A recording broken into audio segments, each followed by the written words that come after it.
Hello BookTube. Today I'm going to be doing the Grim March of Death tag. Although doing this tag might very well be the death of me. Anyway, this tag was inspired by a video that Criminali put out about a week or so ago, in which he named one book for every year he's been alive. Steve Donahue has since weaponized that list into a tag, and I'm doing that tag. Although I had planned on making this list myself, whether or not there was a tag for which I was tagged in, which Steve did tag me for. So thank you, Steve, and I'll leave links to both Criminali and Steve's channel in the show notes down below, as well as a list of the 40 books. I have written them down, so I can just copy and paste them. Anyway, so yeah, I tried to do this earlier and it did not go well. Anyway, hopefully it'll work this time. But anyway, so apologies if the video is a little bit dark. Usually if I run my computer to the power saving, it will kind of go dark and it will take a few days to actually lighten back up. I don't know why it's annoying, but anyway.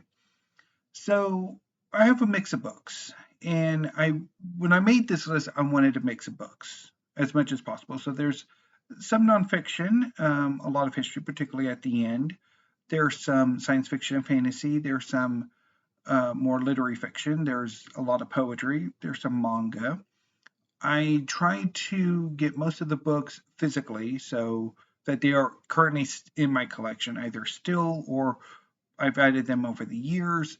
But there are a few that I will be having to use from my on my tablet, and hopefully you will be able to see them. But if you can't, again, I am going to be pasting my list in the show notes. Anyway, so let's go and see how this works. And hopefully I don't try to rush myself. But anyway, let's go. Okay, so for 1983, I actually had some trouble with this one. In part because there was only really one book I kind of sort of read, but I really did not want to have Stephen King at all in this list. So I kind of scrambled for maybe I could use one of the books I bailed on for the birth year TBR that Criminali created last year, but then I decided I didn't really want to use books that I'd bailed on for this. But then when I was looking at the 1983 in literature article on YouTube, or not on YouTube, on Wikipedia, I did find a book that I have read. So I'm going to go with that. Although since it is on the tablet, I kind of maybe I could have picked one of the ones that I bailed on last year. But anyway, I'm going with Dark Valley Destiny, The Life of Robert E. Howard by Sprague de Camp, Catherine Crook de Camp, and Jane Whittington Griffin. So Dark Valley Destiny is the biography of Robert E. Howard, who was a pulp writer. Michael K. Vaughan has called him the greatest pulp writer who ever lived, and he's probably not far wrong on that. Howard is most famous for his creation Conan the Cimmerian, who is most famous as Conan the Barbarian. So Sprague de Camp, alongside Lynn Carter and others, brought Howard back. So for a long time, Howard was largely forgotten.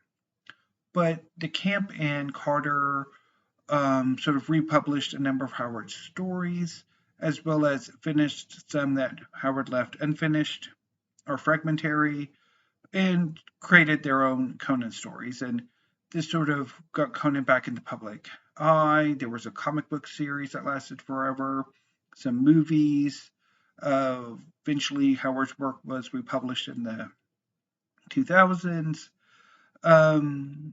But Dark Valley Destiny is a loathsome book. It goes out of its way to make Howard look as pathological as that a Camps and Whittington Griffin could. It's just, ugh.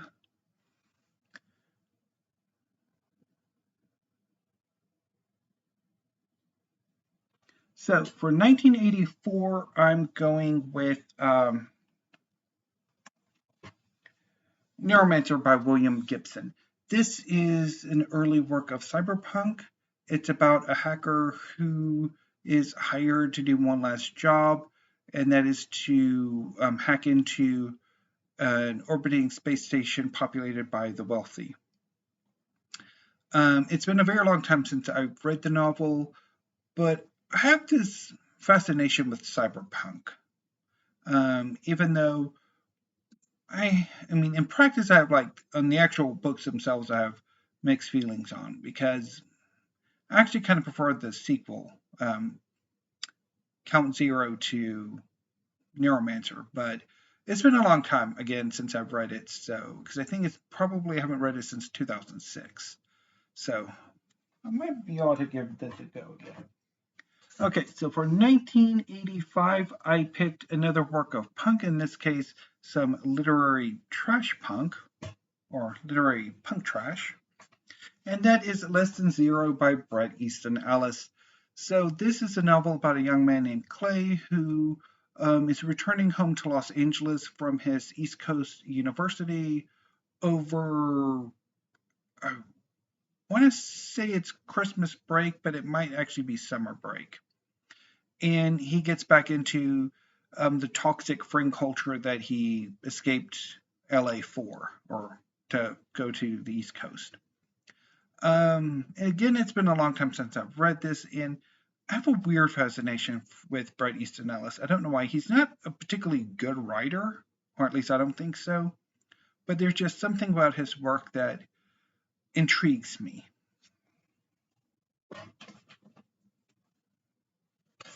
For 1986, I had a hard time picking something, and I'm very happy that I actually did manage to find something. And so I'm going to go with The Rose Rent by Ellis Peters.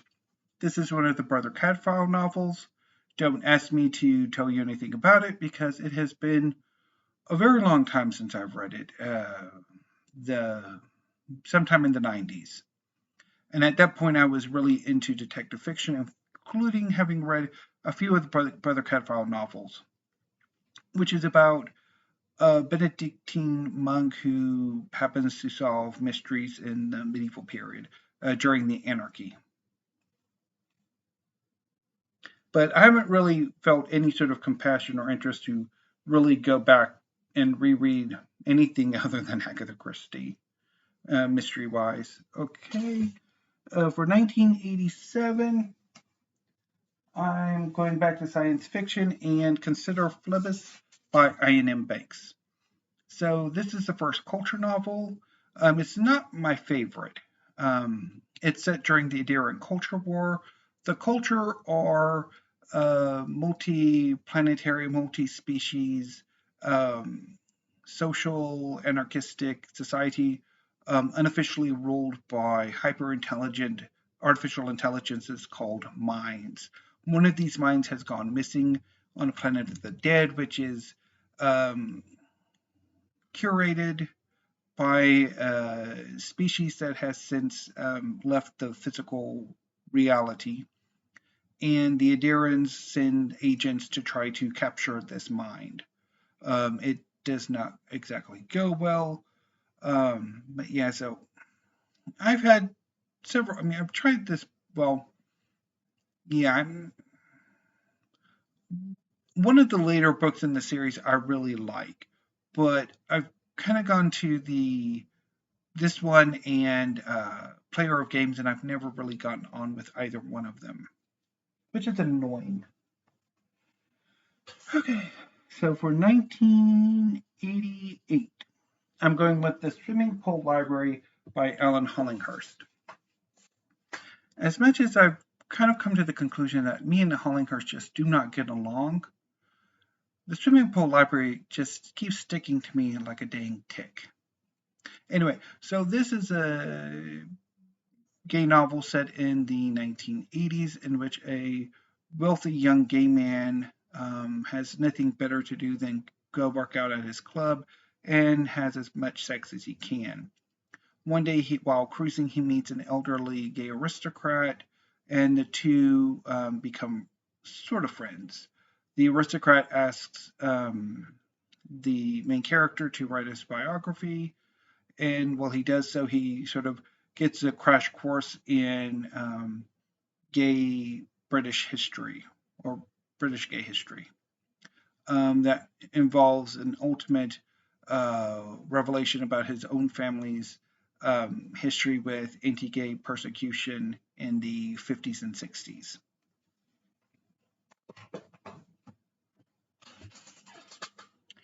For 1989, I'm going with a children's book.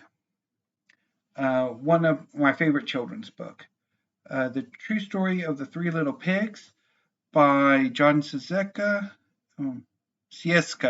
and Lane Smith. So this is basically a variation on the story of the Three Little Pigs, but in this case, the wolf just wants a cup of sugar, and the destruction of two of those three pigs' homes and those pigs' subsequent deaths were just accidents, although he still eats them. This story just really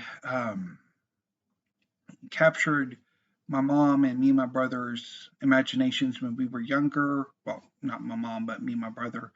And eventually, me and my mom wanted to make a tradition of like this book in our family. And so I gifted it to the 4 Children of the Apocalypse in 2016, although I don't think they've ever read it. They don't really read a whole lot. They take after their father and mother, who are not big readers, or really aren't readers at all. So for 1990, I went with Omeros by Derek Walcott. This is a great work of literature. It's a poetic novel that draws inspiration on the Iliad and Odyssey and moves that story to St. Lucia in the Caribbean. It features a small town in which 2 fishermen, Achille and Hector, are fighting over a young woman named Allan. Their Major Plunkett and his wife. There's Philoctet. There's politics. There's Derek Walcott. There's some historical poetic fiction. It's a really interesting book. I first read it for a class and reread it again last year for the first time in ages. And well, I'm not as fond of it as I was, or at least as I convinced myself that I was, but it is really worthwhile to read. So the next batch of books are all going to be on my tablet. First up is The Kitchen God's Wife by Amy Tan. This is, like most of Amy Tan's fiction, mostly historical novels set in China and a bit more contemporary that looks at her main characters' lives once they've escaped China. So in this case, it's about a woman who is forced to, I think she comes from a rather wealthy family, who's forced to marry into a wealthier family. And once she escaped her first husband, she eventually marries a second husband and has some kids who they don't necessarily have a whole lot of friendly relationships with. But I mean, it's been a very long time since I've read this novel. It's been over 20 years. And while I've sometimes thought about having more of a go with Amy Tan's work, I never do get around to it. Either rereading The Kitchen God's Wife, because I've only read it once, or any of her other work. For 1992, I went with The English Patient by Michael Ondaatje. This is a historical novel set in World War II. It's about a group of people who find themselves at an Italian villa. One of them, a nurse, is taking care of a horrifically injured and burned man who everybody believes is a British soldier, but in actuality, he is a Hungarian who was actually working for the Germans in Egypt. And so a good chunk of the story is his life in Egypt before the war. Um, Also, there is a friend of the nurse's family who has become a sort of a spy, and an Indian soldier. And yeah, so I read it in the 2000s, and I remember quite liking it.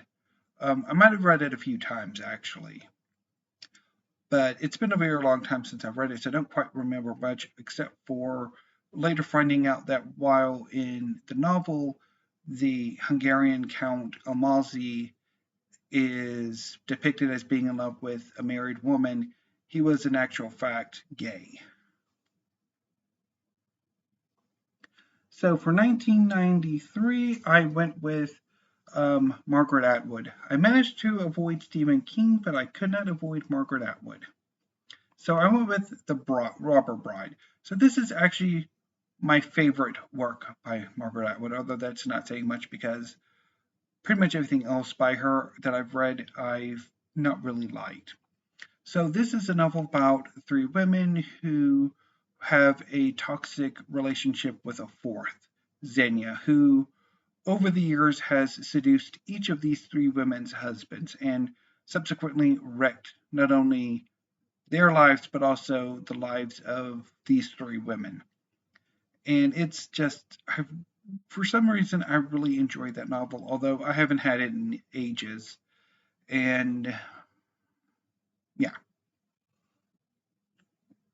So moving on from literary fiction, for 1994, I'm going with The Hidden City by David Eddings, which is the third and final volume in the Tamuli trilogy, which is the sequel trilogy to the Elenium.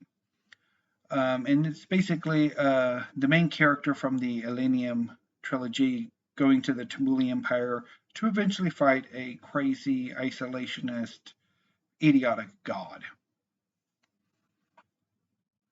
1994 was a very sparse year. At least I had something to pick for this year.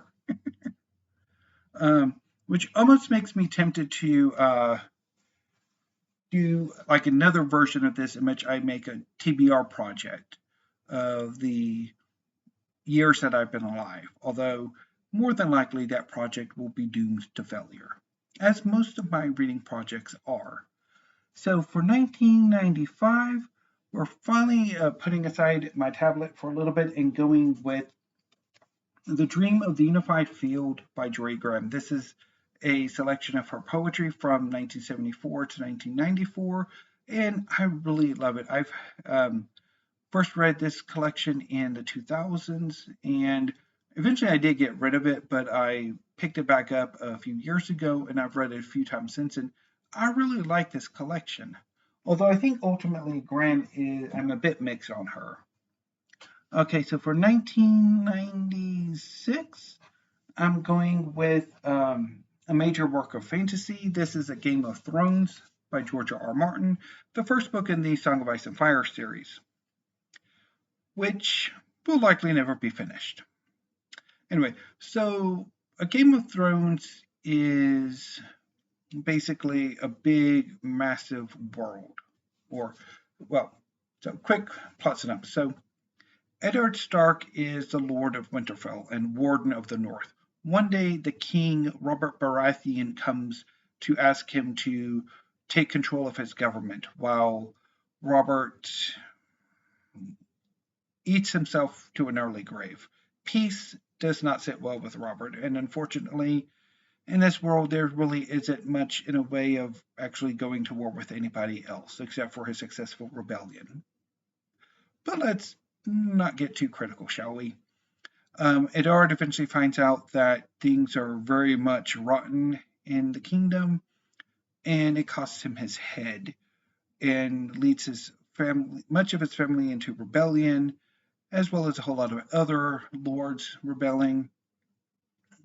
And across the sea, a daughter of the deposed monarchy or royal family is being married off to an XP of Genghis Khan, and eventually she gets 3 dragons at the end. I have mixed feelings for this book. I first read it in the early 2000s, and I really liked it. I liked it quite a bit. The death of Eddard Stark was a gut punch. I did not see that coming. But subsequently, I found not only reading the later books in the series, which I've only actually read the first 3, and the few times that I wanted to come back and reread those 3 books as well as the later books, I just haven't been that interested. Sorry, not sorry. For 1997, I went with Charming Billy by Alice McDermott. This is a novel about 2 cousins, one named Billy, who at the beginning of the novel dies after going out on a bender. And it's in part about these 2 cousins' relationship and what caused or what might have caused Billy's alcoholism and how life moves on. It's been I've read the novel twice and I like it. I don't love it. And I think each time I read it, I like it a little bit less. Which is largely my story with literary fiction. For 1998, I'm sticking with literary fiction and picking The Hours by Michael Cunningham. So this is probably Cunningham's greatest work, and it's about a group of women, one of whom is Virginia Woolf. The other 2 are more tied together. One is the mother. So basically, there are 3 storylines. One is the death of Virginia Woolf. The other one is about a woman who leaves an abusive relationship. And the third is a modern retelling of Mrs. Dalloway. And I remember quite liking it, which is why I did pick it back up, although it's been a while since I've read it. It's been like 20 plus years. So I don't know necessarily if I ever do come back to it, whether or not I will actually like it again, or still like it.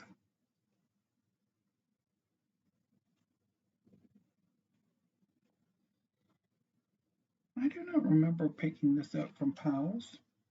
Oh well, anyway. So for 1999, I'm going with Naruto by Masashi Kishimoto. Naruto is one of the greatest manga series ever, one of the most popular series ever. It's about a young man named Naruto Uzumaki who aspires to becoming the Hokage, the leader of his village. However, at the moment, as a student ninja, he is the town pariah, the town troublemaker. But once he finds out why he's the pariah and really begins to grow as an apprentice ninja, he begins to form bonds that will eventually lead to him becoming the Hokage. I love this series. I'm slowly collecting the entirety of the series. I haven't gotten that far into it, but I'm really looking forward to it. And when I have read this series, I have really enjoyed what I've read, particularly later on. It gets really good. Sticking with manga for 2000, I went with Fullmetal Alchemist by Hiromu Arakawa. This is again one of the great manga series of the last quarter century. It's about 2 brothers, Edward and Alphonse Elric, who are prodigy alchemists who one day attempt human transmutation, a forbidden alchemical operation seeking to resurrect their deceased mother. It goes horribly, and the brothers are mutilated. Years later, Edward becomes a state alchemist, and together they go in search of the Philosopher's Stone, an alchemical artifact reputed to be able to restore their bodies without needing equivalent exchange. As they travel, they come across, or they uncover a centuries-long conspiracy running to the very heart of their country. I love this series so much. It is amazing. I reread it last year, and I'm looking forward to doing a reread again this year. For 2001, I'm going to be returning to my tablet, and I'm going to go with Source by Mark Doty, which is a bit of a mess here, but so I really enjoyed this collection, although it's been a long time since I've read it. But also, I really didn't have much choice in 2001. So, anyway.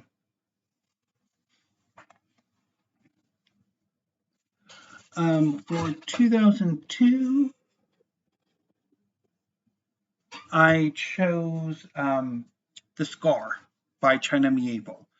This is the second book in the Bastlag trilogy, and it's about a woman named Bellis who is trying to escape New Crobuzon and ends up finding herself on the pirate city-state of Armada, and press ganged into helping with a major operation that the government of Armada is up to. I love this novel.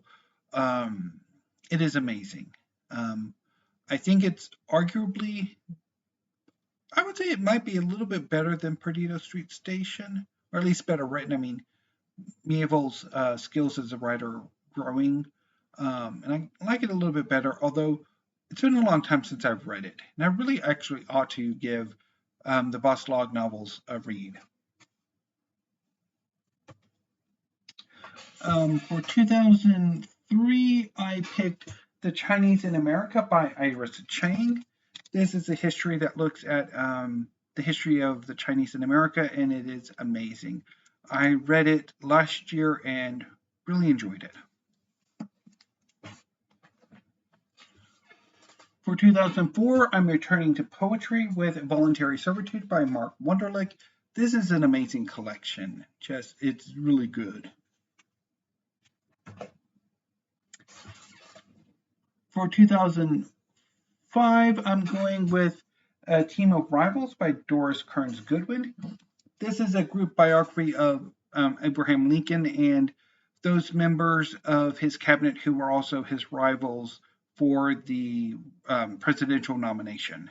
And it's an amazing book, although it's been a very long time since I've read it. I really should reread it. For 2006, I'm going back to manga with Fairy Tale by Hiro Mishima. This is my favorite manga series. It's about a guild of wizards called Fairy Tale, who are infamous for the destructiveness of its wizards. And none are more destructive than Natsu Dragneel, a fire dragon slayer who is searching for his adoptive father, the dragon Igneel.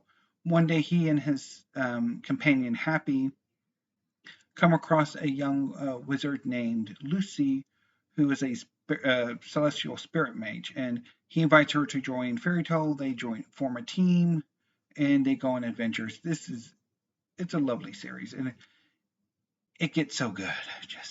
I just recently read the whole series, and I'm looking forward to doing that again next year. For 2007, I picked The Shock Doctrine by Naomi Klein. This is basically a work that looks at how a neoliberalism never has a popular support, that it needs a catastrophe and an authoritarian response to that catastrophe to force its reforms, and that the people who are inflicted with neoliberal reform very often are not as well off as neoliberalism's proponents claim they are. It's been a very long time since I've read the book, though, and I'm really not all that interested in actually me reading it. So for 2008, I went with an anthology, The New Weird, edited by Iain and Jeff Vandermeer. So this is an anthology that collects a number of short stories that can be considered new weird, which is a genre of science fiction and fantasy that is really interesting, although in a way short-lived, which is kind of tragic, but yeah. But I really enjoyed a lot of the stories in this anthology. And also, I really didn't have much for 2008 to pick other than this. For 2009, I picked another work of poetry, The Lions by Peter Campion. This is a really great poetry collection, probably my favorite of Campion's works, and I really love to reread it. I've reread it several times. Okay, so for 2010, I'm going back to China Mieville, and I kind of had hoped I wouldn't have to do a double, but yeah, 2010 was, I guess, a dearth year for me reading anything from it or finding anything, and I tried. But I went with Kraken, which is a contemporary fantasy about a group of people who kidnap a giant squid. I don't really remember much beyond that. I remember liking the book, but then I don't remember a whole lot about it. Yeah, it's not really one of Mieville's better works, I don't think. Okay, moving on to 2011, I went with another poetry collection, The New Black by Evie Shockley. This is an amazing collection, just absolutely amazing. For 2012, I'm sticking with poetry and going with The Swamp Monster at Home. This is the second of Catherine W. Carter's collections, and I really like it. Although I picked something else for her more recent collection, which is, I think, my favorite. But yeah, this is really good too. For 2013, I had a hard time finding anything, but fortunately, and again, I have a double. I went with Wonder Book by Jeff Vandermeer. This is a writing book in which Vandermeer walks his readers through how he thinks aspiring writers should write, or aspiring authors should write. It's really interesting. I've read it a few times, but yeah. So let me go put this back up because our writing books are right over here. For 2014, I went with another work of manga. With another manga. My Hero Academia by Kohei Horikoshi. So this is a superhero-inspired series about a young man named Izuku Midoriya who adores superheroes. But in a world in which 80% of the population actually do have superpowers of one sort or another, Izuku doesn't. He is quirkless. However, one day he meets his idol, the superhero All Might, who is the #1 hero in Japan, and Izuku inspires All Might to take him on as an apprentice. And eventually, All Might grants Izuku his quirk, one for all, which gives him superpowers and the ability to attend UA, the superhero school, and take on the superhero named Deku. This is an amazing series. I love it. It has rapidly because I've largely read the whole of the series, although it's still ongoing, over the course of this year, and I love it. It is amazing. I will be heartbroken when it ends, although it will also be an excuse to reread it. For 2015, I picked Radiance by Catherine M. Valenti. This is a weird space opera set in a radically different solar system. It's about a documentary filmmaker, Severine Unk, who disappears during a filming expedition. And it's basically a mix of transcripts about the investigation, her father trying to come to terms with his daughter's death, and the only way he knows how, various scripts of that kind of working his way through it. It's a really interesting book and very complicated. For 2016, I went with Nine Fox Gambit by Yoon-Ha Lee. This is a space opera. It's first in a trilogy. It's about a massive interstellar empire called the Hexarchate, who is facing a rebellion on a space station from a remnant of expelled seventh sort of caste. And a disgraced army captain, Kel Karras, is tasked with taking on the ghost of a hated general in order to clean up this mess. And it's a complicated book, although not so complicated as some readers think it is. But I really enjoyed it. For 2017, I'm sticking with fantasy and science fiction and picking Kings of the Wild by Nicholas Eames. This is first book in at least a duology. I had for a long time hoped there would be a third book, but as the years go on, I'm not entirely sure there actually will be a third book. But anyway, so this is a book that takes as its conceit that mercenaries are equivalent to rock bands. And so there's a very rock influence in this work. And it's basically about a band of former mercenaries who get back together to rescue the daughter of one of these, the leader of the group, who has become a mercenary herself and who has gone off to a distant city-state to fight an oncoming horde of monsters. For 2018, I picked Flyover Country by Austin Smith. This is an amazing collection of poems. I love it. I've read it, I don't know how many times since I picked it up a few years ago, but every time I reread this collection, I adore it more. Now I wrap up with a bevy of history. For 2019, I picked Big Wonderful Thing by Stephen Harrigan. Was there any doubt that this would be my pick for 2019? This massive, amazing, wonderful history of Texas. This is history as it should be written. For 2020, I picked Post-Ball, Post-Square by Christina Spohr. Again, this is an amazing work of history. It's about the end of the Cold War and the reunification of Germany.